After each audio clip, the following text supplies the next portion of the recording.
It's a week one rematch, but boy, it's been a long time since week one. What's up, Bears fans? What's up, Vikings fans? It is Crossover Thursday.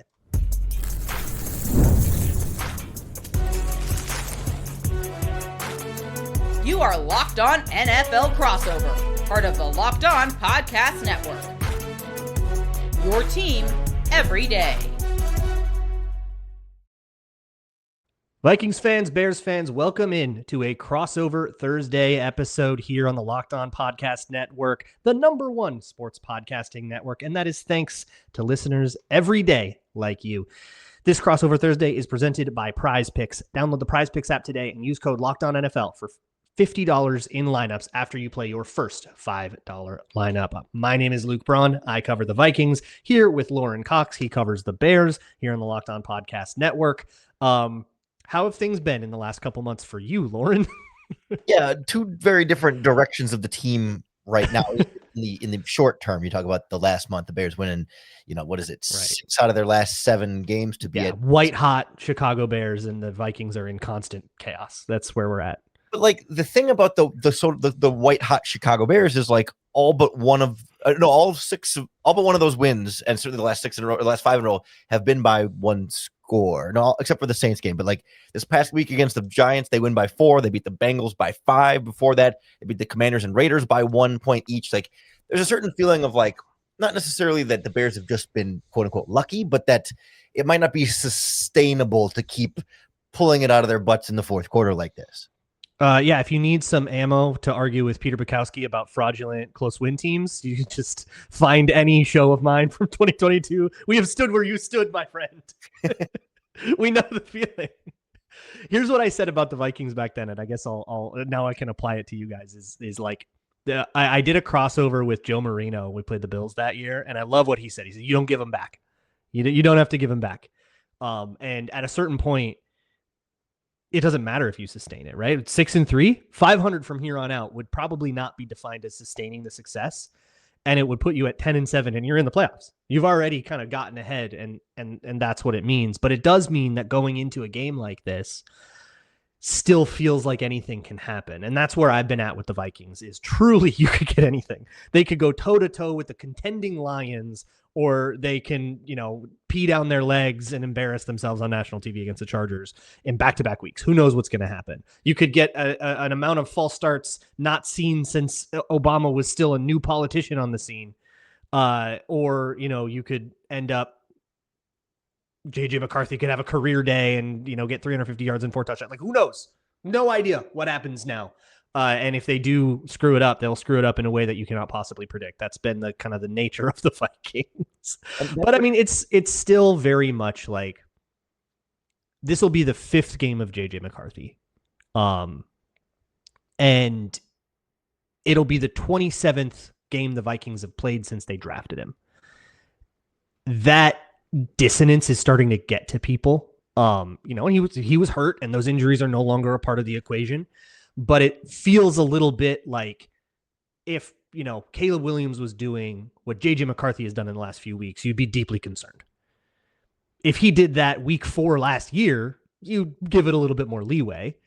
And so there's this tension here between all of that stuff.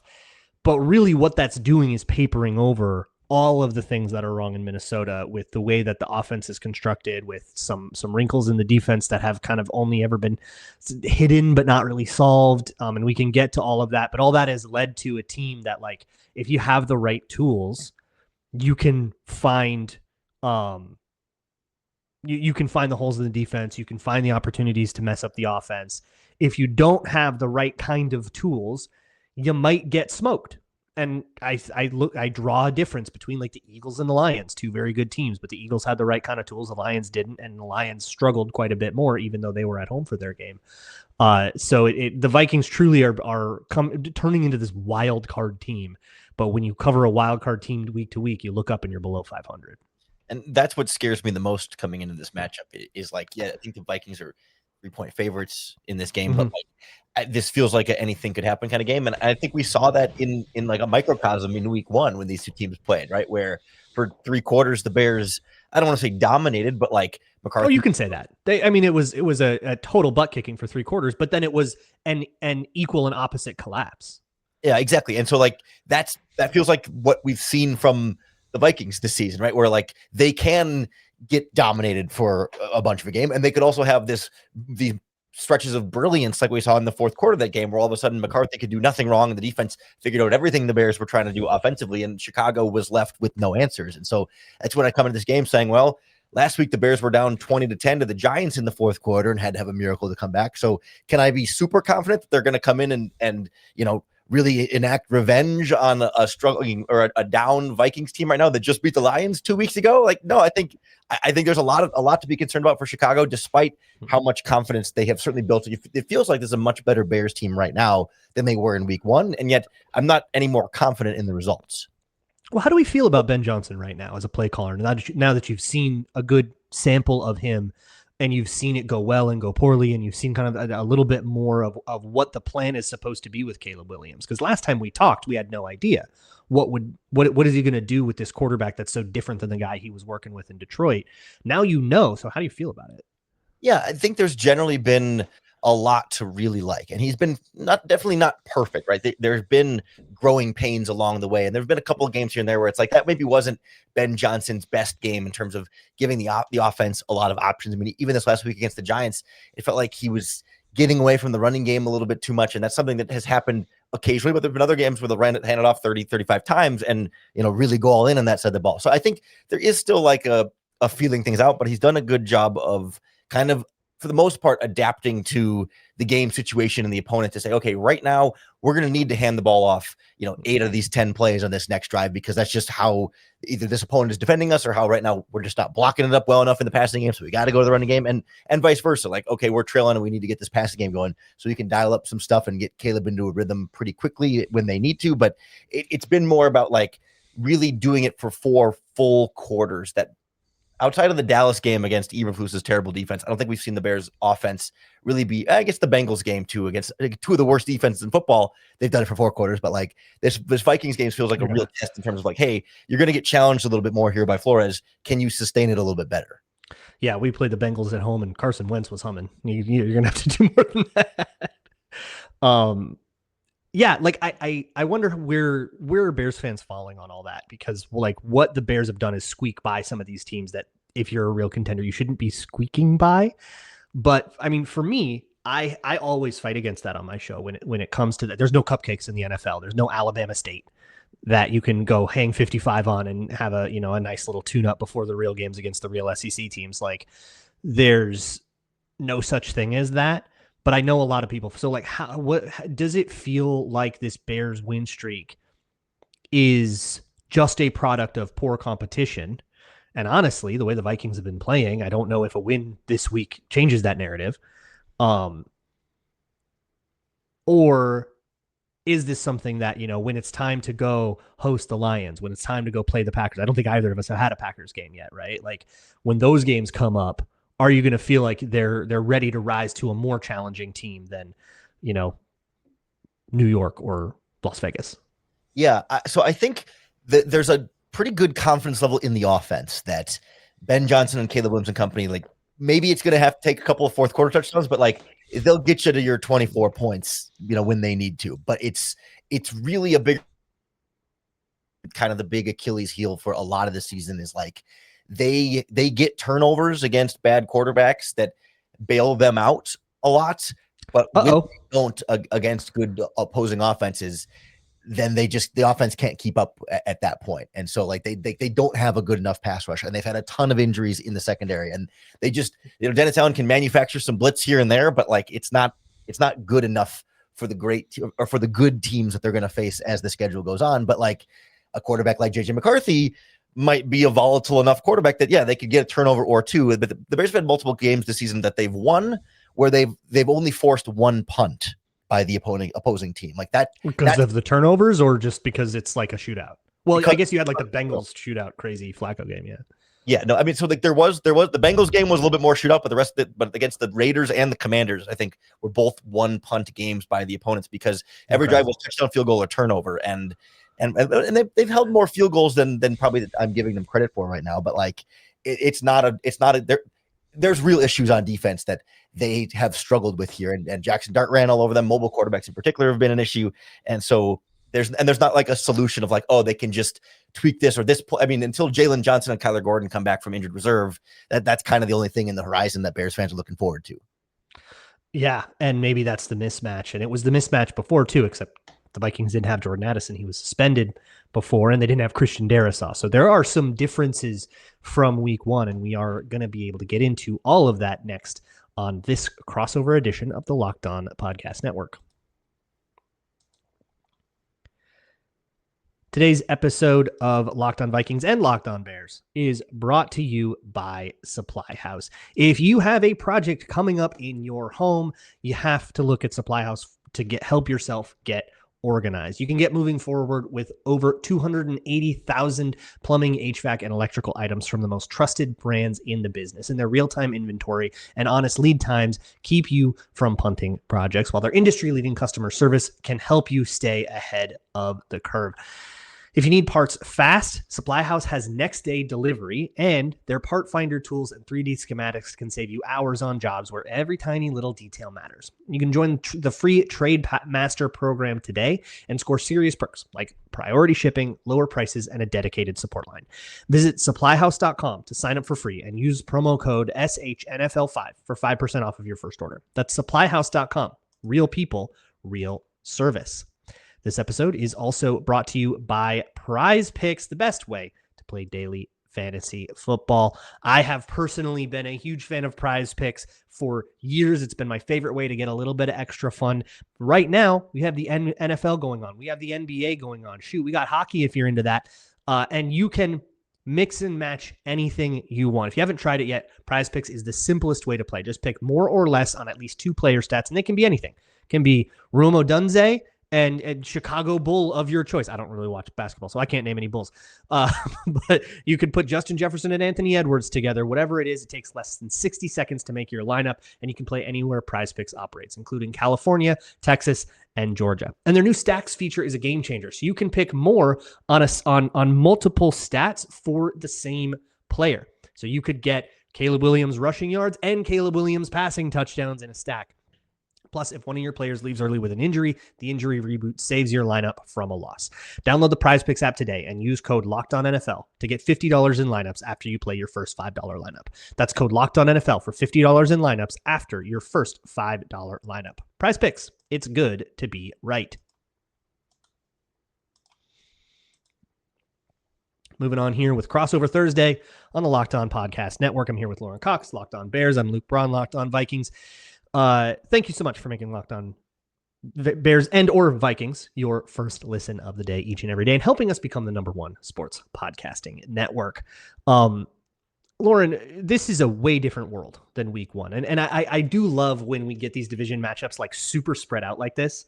Like you play week 2 and then week 17, because you get to see a cross section of how a team evolves and changes over a year. So often after a game, it feels like whatever happened in that game is the eternal state of affairs, right? You lose a bad one to the Vikings and it feels like the Bears will never get it together. But now you win a really exciting couple of games and it feels like the Bears are the clutchest hero team ordained by God, right? So what is the biggest difference from week 1 to now? And this isn't even as far as it could get, but from week 1 to now, what is the biggest thing that has changed that Vikings fans should know to expect to be different from that first game on Monday Night Football? Yeah, I might cheat and put it in a couple different buckets here, but like, because like the one thing is just a little bit more like, hey, everyone's worked together now for 2 months, and so the timing is a lot more crisp in terms of anticipation from the quarterback to receivers, like just being on the same page. But I think like the bigger, I don't know if it's bigger, but like the more tangible thing is like the offensive line is playing worlds better. They could not run block for the first few weeks of the season. They didn't have much of a run identity. They couldn't figure out how they wanted to work that schematically. And they have found a lot more up front, a lot more continuity. They've something about getting on the double teams, then getting off double teams to the second level and like maximizing that timing of like, how long do you stay at the first level? You don't want to go too soon, but you don't want to stay there too long. And they seem to have perfected that with time. And as a result, the Bears have been able to run block a lot better. DeAndre Swift is really opening up the running game, and backup rookie Kyle Monungai, 7th-round pick, has been a nice, like, it's been a very, very, very, very poor man's version of Jahmyr Gibbs and David Montgomery in Chicago. Thunder and lightning. It's tale as old as time. it's. I'm trying to think of a good analogy there. It's not thunder and lightning. It's like a static shock and somebody threw out the trash behind your.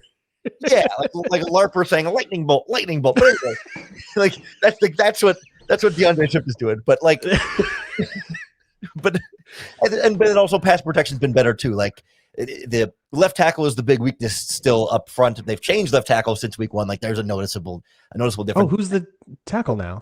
That's Theo Benedette, who was an undrafted rookie free agent last year out of British Columbia, who spent all of last year in reserve. He was not part of the 3-man left tackle battle at training camp, but eventually kind of got in the mix and has not been horrible, but has not been good, right? Like he's not been good, but like given that he's a complete no-name, he has done about as good as you could hope. Yeah, but I mean, if that's become the strength that it was kind of supposed to be, it feels like that unit has gelled a little bit more, and it feels like Caleb has calmed down from what it was last year. At least it's my perception from afar of the Bears, is that Caleb's doing maybe even 2 in structure, and he's been a little bit more, disciplined about staying in the rules of the play, and then more judicious about when he decides to turn it into a scramble drill. Is that that's a vibe from afar. So tell me if I'm wrong. So I don't know if it's more judicious. I think so. I do think he's being smarter about it, but like it doesn't feel like it's happening less. Like it doesn't feel like maybe he's picking better spots. Maybe. Yeah, I think so. I think he's better at throwing it away and throwing the check down and knowing when to do that. But like he's still bailing out of the pocket and going into scramble drill at what feels like a relatively similar amount week to week. It just feels like they are working better. They're smarter decisions when he does, and he's not taking sacks nearly as often on those plays. Like he's avoiding negative plays and creating positive plays on those at a higher rate, but not necessarily, doing it less overall. So for the Vikings, I would say the biggest difference is how much healthier the Vikings are. And at times this year, they had gotten much more injured than they were in week 1, but they were still missing Darisaw, and Addison wasn't an injury, but kind of same diff. And then, JJ McCarthy is hurt for a bunch of weeks, and you lose literally everybody on the line has missed at least 1 game, except Will Fries, who has been up and down. And you had a point in London against the Bears or against the Browns. They had 4 backups in, and it wasn't even all second teamers. They had third teamers in there. They still have a third teamer at center, sort of by their own choice, I guess, even though their backup is healthy. They've decided to start the guy that hasn't snapped before. He learned how to snap on the fly on a field in London. That was the first time he ever snapped, is Blake Brandel. He's the Oklahoma State tackle that moved to guard that's now a center. And that's been kind of causing its own whole host of issues. But Ryan Kelly's 21-day window opened on Wednesday. So maybe he comes back, and maybe we're past that. Addison's back, Hawkinson's healthy, Jefferson's healthy, Naylor is healthy. Naylor and Jefferson were both dealing with injuries all of camp that I think maybe we're still bugging them in Soldier Field. This has kind of come back together. The only one that we're probably going to be missing right now, the only DNP on the practice report, is Jonathan Grenard, which is huge. He's the guy that got that game-ending sack in Soldier Field last year, or not get the one in overtime that kind of ruined the overtime possession. And he's our best pass rusher, so that's a huge loss. And how they replace him with a smattering of Dallas Turner and off-ball linebacker Eric Wilson lining up at edge, because we're that smart. We're max brain in it here. Is probably the difference, but that's a far cry from where we were earlier in the season, where you were missing 12 starters at times. Now it's all right. You're missing a couple of important people. You're probably always going to be missing a couple of important people in November, but now, quarterback's back. All of his favorite targets are back. He has most, if not all, of his O-line. And this is supposed to be closer to what this thing was supposed to look like. The problem is the Vikings have taken a very long-term development angle to JJ McCarthy. And that means that that they are not truncating things to facilitate better production. They are giving him everything and letting him screw it up and learn through it. And that has led to, I think, a worse offense than it would be if they gave him a little bit more training wheels. But the training wheels have been off, and they probably shouldn't be, and the bike is crashing. So you're seeing these super gaudy problems like having 8 false starts last week. And ultimately, I mean, if we want a key to the game here, I'll say the same thing every week probably is penalties and turnovers. You have to limit that, and then limiting the turnovers. They lose the turnover battle 3-0. Brian Flores' defense has not generated turnovers the way it has in the past. They had the one game against the Bengals, and otherwise they got, well, I don't remember if there was one in the Bears game. I think there was one at the very end that barely counted. That was like on the stupid lateral play that technically was a fumble. Like, who cares? And then they go like a big, long drought before they get a couple. They get a fumble against the Lions, and then like one other one, and like that's it. So they've had a really tough time winning the turnover battle. If they can do that, this immediately becomes a much better outlook than the Vikings have had in a whole bunch of their other games. Yeah, I think I saw that the Vikings are like -7 in turnover differential, and the Bears are plus 14. So it's to be a huge factor here, and it doesn't feel fluky. It doesn't feel like this will regress thing for the Vikings. Like, they're sloppy with the football, and they aren't very aggressive on defense at taking the ball, except for going for peanut punches, which makes them terrible tacklers. It's rough over here, man. It's rough. Well, and I feel your penalty pain. The Bears have had an absolute massive amount of every single week. It feels like a couple false starts and a couple holds. Until last week against the Giants, the Bears had their best penalty game. You had 3 penalties for 25 yards. So there's big storyline this week is like, have they solved the snap count issues, or was it just one good week? But hey, we'll be back to it, against the Vikings because they're going to be peeing their pants with Brian Flores showing blitz all the time. But will he? Because he didn't against Ben Johnson last time. It's so funny that this is going to be like the snap count issues game. We currently have, I saw somewhere the refs that we get are like the least flag happy refs. They swallow the flag a lot, so maybe the guys will be allowed to play, which probably favors the Bears. Because the way, if you're the Bears, you probably want to cover Jefferson and Addison really physically, and if the refs are swallowing the flag, you can get away with murder back there. And you can probably disrupt a lot. I'm not sure that that's going to make a difference for Nashawn Wright on the outside there. And maybe look, he got the pick 6, all right? He got his get back. And he's going to be riding that to his next contract next year for some other team, but it's not going to be much else in Chicago. The Vikings fans need to see him give up a couple, because that was horrible to endure. And it's it's nice that they won that game, because if they didn't, all we would hear about was the practice squad corner that picked off our golden boy quarterback. Well, don't worry. He has not been – he's had a couple good – he'll have good moments like that, but, as any inconsistent corner, you're going to be able to get a few off of him. But, you'll be able to get a few off Tyreek Stevenson. You'll get a few off of C.J. Gardner-Johnson, the new starting slot cornerback. Oh, let's go. There's let's get a fight. I'm into it. He's been the classic beloved when he's on your team, and you hate him when he's on the other team, because he's been a real weapon for the Bears, especially as a blitzer and a pass rusher. Had a couple sacks through his first few games. I can't wait to find out who throws up. I'm assuming you're going to do other shows, and I need them to ask you I need you to ask that other shows who's going to throw, who CJGJ is going to get to throw a punch. I asked the Bengals guys, and they didn't have a great answer, but I'm hoping somebody gets under his skin this week. We'll see. Justin Jefferson was hot last week. If he gets mugged a bunch again and doesn't get the flags he wants, he could be a little bit spicy. But hey, here's the thing. We've got both of our second-year quarterbacks. These two teams have been in lockstep in their rebuilds for the last 4 years, so everybody always wants to know. So let's talk about how these quarterbacks are coming along and the progression of those quarterbacks next on the Crossover Thursday episode. This episode of Crossover Thursday is brought to you by Betterhelp.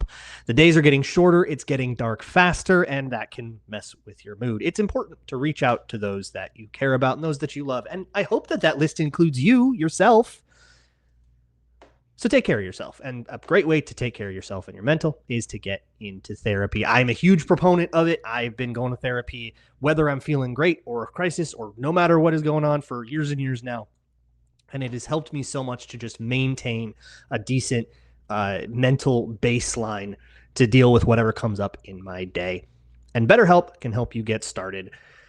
Don't wait to reach out, whether you're checking in on a friend or reaching out to a therapist yourself. BetterHelp makes it easy to take that first step. Listeners get 10% off of their first month at betterhelp.com/lockedon. That's BetterHelp, HELP.com/lockedon. Because taking that step towards support might just leave you wondering, why didn't I do this sooner? Moving on here with Lauren Cox of Locked On Bears, crossover Thursday with Locked On Vikings. I'm Luke Braun. This is going to be the matchup for years, I would think. Of Williams versus McCarthy. Even if JJ McCarthy doesn't get better, he'll still be around for a while. They're going to give this the time to kind of run its course. And I'll start with the story of JJ McCarthy. Bears fans, if you haven't paid attention, the story of this year has kind of gotten suspended in midair when McCarthy got his high ankle sprain on Sunday Night Football. He has a horrible game against Atlanta. Everybody plays terribly in Atlanta. Or in that game against Atlanta, was a home game. And so week 3, you're comparing what you saw with Carson Wentz, and it's the Bengals game that Jake Browning dissolves in. And you're comparing that, you're coming off this crazy blowout win, and you're comparing that to what happened on Sunday Night Football. So it kind of feels like that bad week 2 game also happened a little bit in week 3. And it also happened a little bit in week 4, 5, and after the bye. This will be JJ McCarthy's 5th start in his career. It will be the 27th game since they drafted JJ McCarthy. That has, I think, gotten to people where whatever happened in the 4th game, you're thinking about it like, man, we've had this dude for 26 games and he's still, coming along this much. But like, yeah, he didn't really practice in either of the off seasons because one was like draft process, and rookies very famously can't get a lot of like development in. And then the other one, he was rehabbing a knee, right? So he hasn't really had the off seasons. He's had 2 training camps and like no real weeks of practice, except like from the week leading up to that Bears game. It was a short week because of the Monday night game, and then he missed one of those practices with the birth of his son. Then he was injured. And he didn't actually fully practice for a week again until the Lions game, which also turned into, funny enough, the exact same stat line: 143 yards, 2 touchdowns, 1 rushing touchdown, and a 27-24 win, which is hilarious that it landed that exactly. But it kind of felt like this whole year we've just been sitting there twiddling our thumbs waiting for the JJ McCarthy thing to start.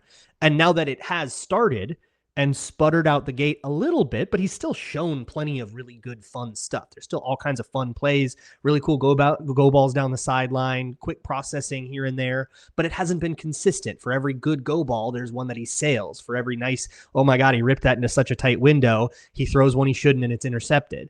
For every good scramble, there's a bad sack. And so it's that inconsistency.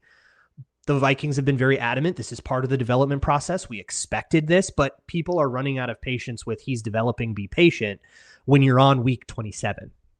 And they're not taking the mentality they're taking a 27-week mentality into game 5. And so you're getting quite a lot of debate there. For me personally, it's coming along. It's there. I can point out all the things that are wrong, and I have on my Patreon page. If Bears fans want to check it out, patreon.com/LukeBraunNFL. And I've pointed out all of those things, but they are all really rooted in low experience. So if you can attack that, you get them. But tell me about how Caleb Williams has differed from the last couple of times we saw him, especially last year, but even week 1. Yeah, there's a growing, I think, confidence and decisiveness really in what he's doing in this Bears offense now that just hasn't been there, where regardless of what the final decision is, he's getting to it more quickly. And it was never like, or it was rarely like a truly like a progression issue of like, he's not seeing the field fast enough. It's like when he sees it, like trusting it and going forward with it, whether it's gripping and ripping it or deciding to just throw the check down or deciding to just throw it away or deciding to scramble. Like he's getting there and saying, all right, this is what I got to do. And I'm just going to do it because this is the best thing I can do in this moment. Even if, hey, maybe there is a guy who's deep downfield who I could stop and try and crank it deep while I'm rolling out in the flat. But like, I know I can scramble for this first down and it's 3rd and 5 and my team just needs this first down. Like he's been able to just be more confident in saying, hey, I'm just going to take what's here and trust that it'll be enough, or that the receiver will make a play, or that Ben Johnson will have something for us. And I think that trust in the system is where we've seen the most growth and confidence from him. We're still going to see, a couple of inaccurate passes here and there where he just misses on a guy. And then, quarterbacks miss throws sometimes. Sometimes he rushes it a little bit and then doesn't set his feet properly, or just the mechanics aren't quite there. But generally, he hasn't put it in harm's way. He's not making bad decisions with the ball. Even his, turnover-worthy throws are more like he puts it a little bit behind a receiver who has a corner trailing. And it was like, no, it was a good decision if he had put the ball where he was supposed to. It just didn't, mechanically didn't go where it needs to go. And he's generally been someone who is, I don't want to say doing all the right things, but like is more often being let down by those around him than letting down those around him. Yeah, and so here's what I've wanted to ask you too about this, because the Bears are now ahead of where the Vikings were in their QB development because JJ McCarthy has missed so much time. And, the debate is, should you treat this for McCarthy as year 1 or year 2 or something in between or whatever? Let's just say, for the sake of argument, we are treating this like year 1. And we look at that first year as a total lost year. Yeah, he memorized the playbook really well, but really he was rehabbing a knee. He's not really working on his game. Which appears to be closer to the truth than the opposite, because it doesn't seem like a lot of progress got made in that year, which is disappointing. From your year 1 to your year 2, does it feel like the outlook has changed, or do you feel like you're still just kind of on the same track, or like coming off of last year, it feels like the vibes around Caleb Williams were deteriorating, and then the big expose comes out and all that.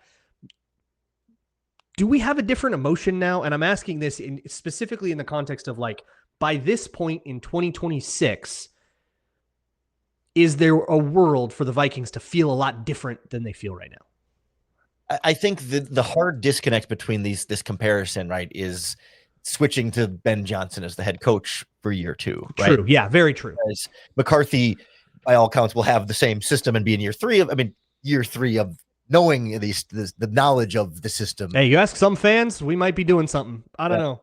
Same with the Packers, I guess. It's crazy out here right That's now. Actually closer to real. Yeah. Some might go down there.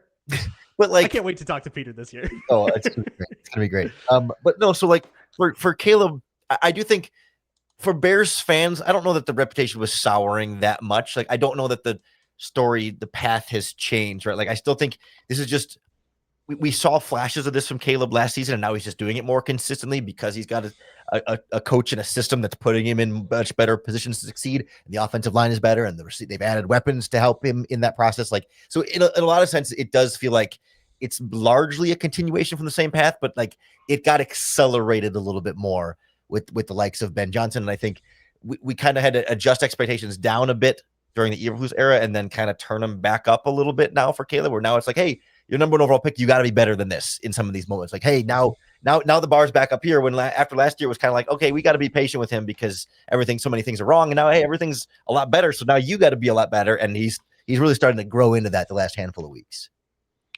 3-point spread on FanDuel. Vikings favored at home despite being 2 games behind the Bears in the division.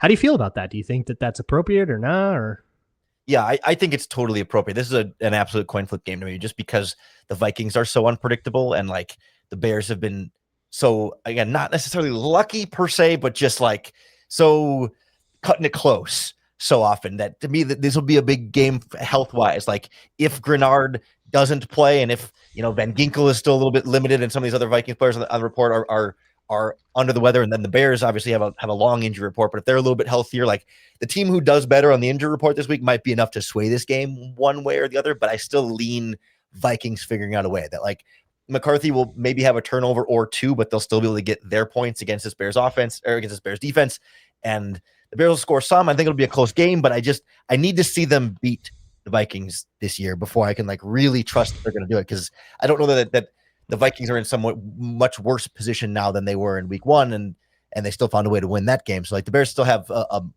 something to prove here, I think. Yeah, I think it's too high on the Vikings, and I think the spread has mostly been too high on the Vikings. They, depending on when you got them at certain times, they're either 4-5 or 3-6 against the spread this year, and they're just giving, I think, a little bit too much grace for the problems the Vikings have had, because even the wins they've had have mostly been either ugly or Jake Browning. But It is a total wild card. I do think a pick'em would have been maybe more appropriate, which is closer to what it was the other time. So I guess Vegas just kind of still hasn't quite been convinced by the Bears and all these close wins against, lesser teams and stuff. But we'll see. And that's the beautiful thing is the game starts 0-0 and everybody gets an opportunity to prove the doubters wrong. Thank you so much, Lauren. Vikings fans, go check out Locked On Bears. Bears fans, you're welcome. Come on, hang out on Locked On Vikings. We will see you all on the other side. Thank you so much for listening to this Crossover Thursday on the Locked On Podcast Network.